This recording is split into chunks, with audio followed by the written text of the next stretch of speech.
Hey, Dr. Walsh here, and I just want to talk about some genes we test here in the office that people with hypothyroidism or Hashimoto's probably are not aware of.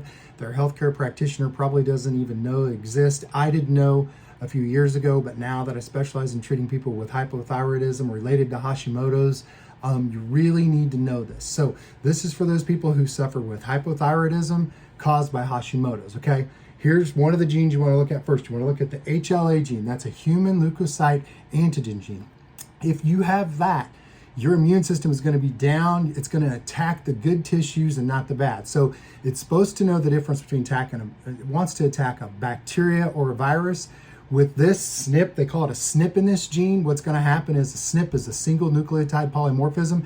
Your body's going to attack itself. So it's going to attack the thyroid, and you're going to get these thyroid peroxidase antibodies that are going to show up positive. That's huge for Hashimoto's. That means your body's attacking itself. So that's one of the genes you want to look at. The next is a VDR gene. That's vitamin D receptor gene. Now, they've done studies on this with people with Hashimoto's and found out that these people have this gene, they have a SNP in this gene, and it allows them to not create enough vitamin D. They have low vitamin D levels. When I say low, we're looking at like 30 or 40 or on down. With people with Hashimoto's, you can't have low vitamin D. That's your immune system. You want that up. If your immune system's working properly, you're going to have you need high vitamin D levels for your immune system to be working properly, and your thyroid. So they did a study on patients with Hashimoto's, and guess what they found out? That 82% of them had this gene and had low thyroid.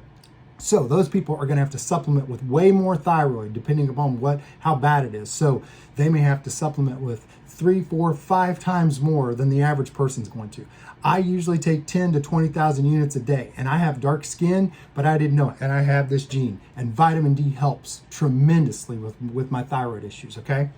The next gene is the FOXE1 gene. Now this is for thyroid synthesis. So if you have this gene, basically there's a SNP in this one or a polymorphism. That means there's a problem with it.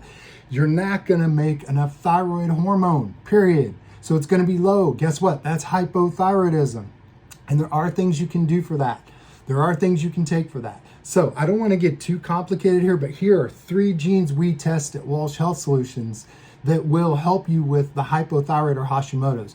Most healthcare practitioners are not going to test this. It's probably foreign to them. I know it was me a few years ago. So now that I specialize in treating hypothyroidism and Hashimoto's, this is a must. You must test these. And there's other things we look at too. We look at predictive antibodies, which tells us what tissues it's attacking. We can look at food. There's all kinds of things. We can do stool testing. There's just so many things out there, but I have to know what it is we're looking for. So if you have Hashimoto's, hypothyroidism, guess what? You want to test HLA, VDR, and the FOXE1 genes. And we can do that for you here at Walsh Health Solutions. So if this sounds foreign to you, but the hypothyroidism, Hashimoto's is sounding pretty straight on, and you have that and you're not getting anywhere, this is what you want to look into. Okay, so I hope this information was helpful, and I'll keep bringing it to you. Thanks.